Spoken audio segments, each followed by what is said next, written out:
More than 4,000 years ago, the dawn of civilization began to shine over the land of China. The first country came into being among the primitive tribes of the Yellow River Valley.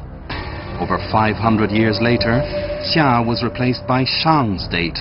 In the 11th century BC, the Zhou state conquered the country by force. As only one of the princes could succeed to the throne, the rest were given to feuding. Generation after generation, dozens of states within a state emerged. Wars broke out and continued on and off for over 500 years.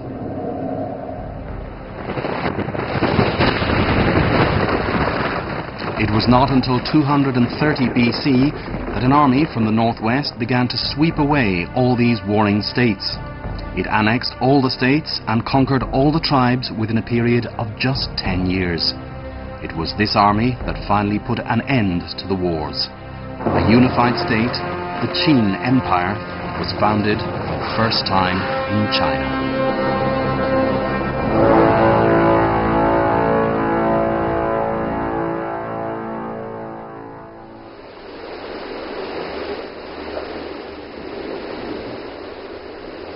This was an army which created history.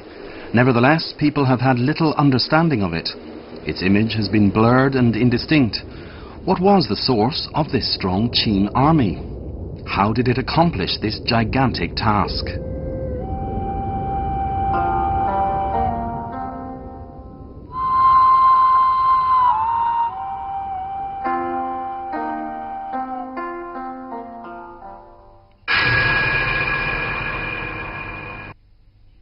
Looking back upon the pace of the unification of the Qin army, we find it had a long and tortuous history. More than 3,000 years ago, the Zhou state ruled over China from its capital, Hao. On its northwest border lived a tribe who raised horses exclusively for the monarch. These were the earliest Qin. Where this legendary tribe originally came from, and when it moved to the northwest highlands, is still a mystery.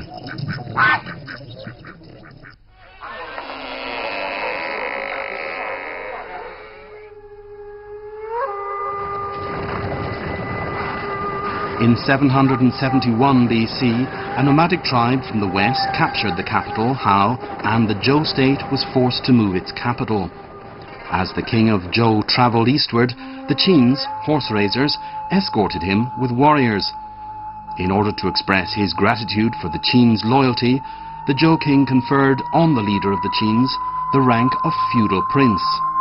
In this way, the Qins set up their own state. But shortly after the founding of their state, the Qins faced an extremely difficult situation. At that time, the northwest highlands were under the rule of a nomadic tribe. This tribe rode on horseback and were extremely violent. They regularly attacked and killed the Qins.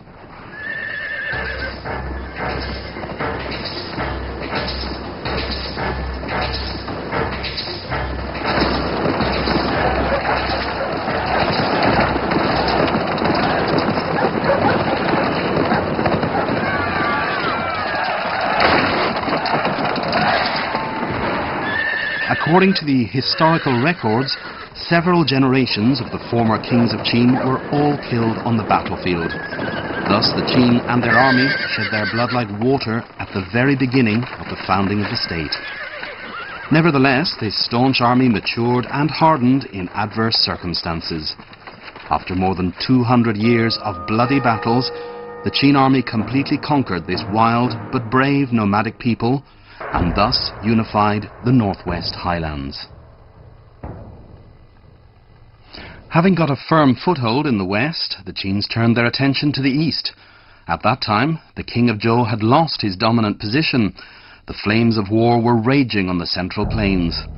These were times of no quarter asked or given, the survival of the fittest. After hundreds of years of wars of annexation, the weaker states were eliminated one after another. Finally, the Qins faced just 6 strong opponents. The Qins found these opponents to be far stronger than the nomadic tribes of the grasslands. They realized their dream of eastward expansion could not be realized in a short period of time.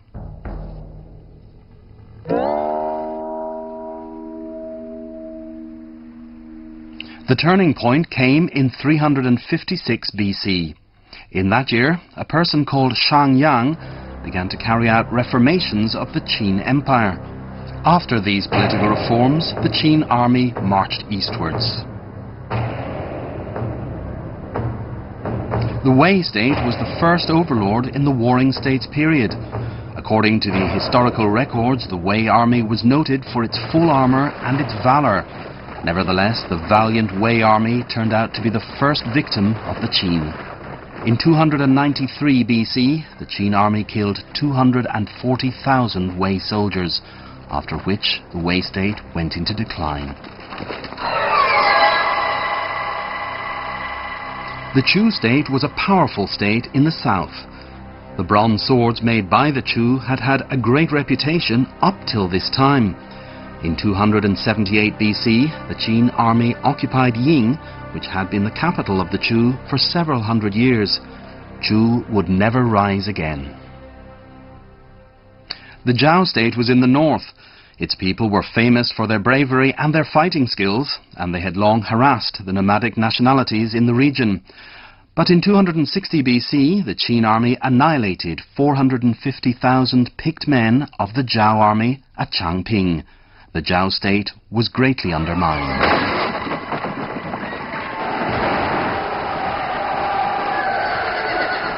Since the political reforms of Shang Yang, the strong Qin army had sapped the military strength of the big powers in the east through war. The Qin army had annihilated more than 1,600,000 men from the 6 states.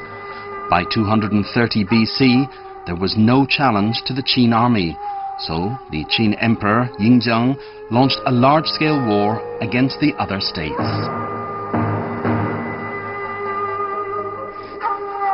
During 10 years of this war, the casualties of the armies of the 6 states amounted to more than 2 million, an astonishing number. In 221 BC, the Qi state surrendered without a fight. The Qin army pressed onwards to take Linzi, at that time the biggest city in the world. That put an end to the Warring States period, and the Qin Empire came into being. From the rising in the northwest highlands until the unification of China, this great army had experienced more than 550 years of war. Xianyang Palace, once the heart of the Qin Empire, is near the city of Xianyang in Shanxi province today. It was right here in Xianyang that Emperor Yingzheng issued orders and commanded his army to unify the country. 2,000 years has passed, and Xianyang Palace is now little more than a heap of earth. No signs of the Qin army can be found. So what kind of army was this?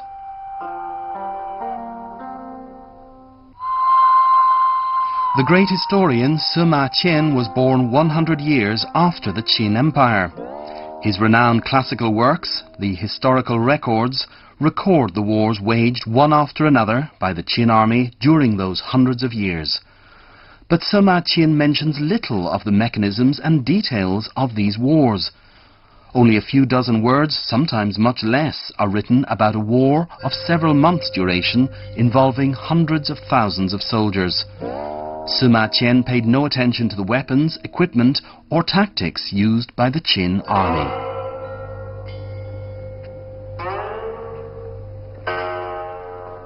In 260 BC, the Qin army engaged in a decisive battle at Changping against the Zhao state, Qin's strongest opponent.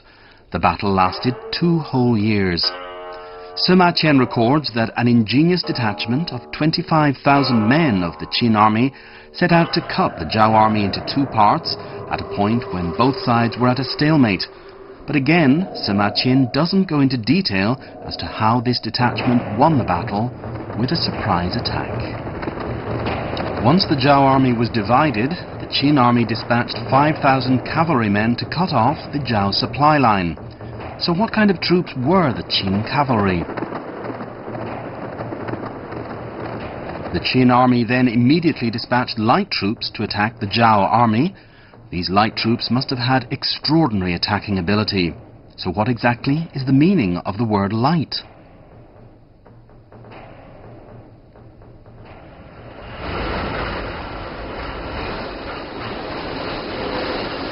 Gaoping County in Shanxi Province was the site of the battle between the Qin and the Zhao at that time. With the passage of time, a village has emerged on that ancient battlefield. The head of the county museum regularly comes to the village to collect cultural relics, as the villagers often come across ancient weapons such as arrowheads. These arrowheads are deeply buried in the earth and, it seems, sometimes even smell of blood. The Changping battle between the Qin and the Zhao was the crucial confrontation in the course of the unification of China by the Qin army. Hence, studying this military operation could be a good way to understand the Qin army.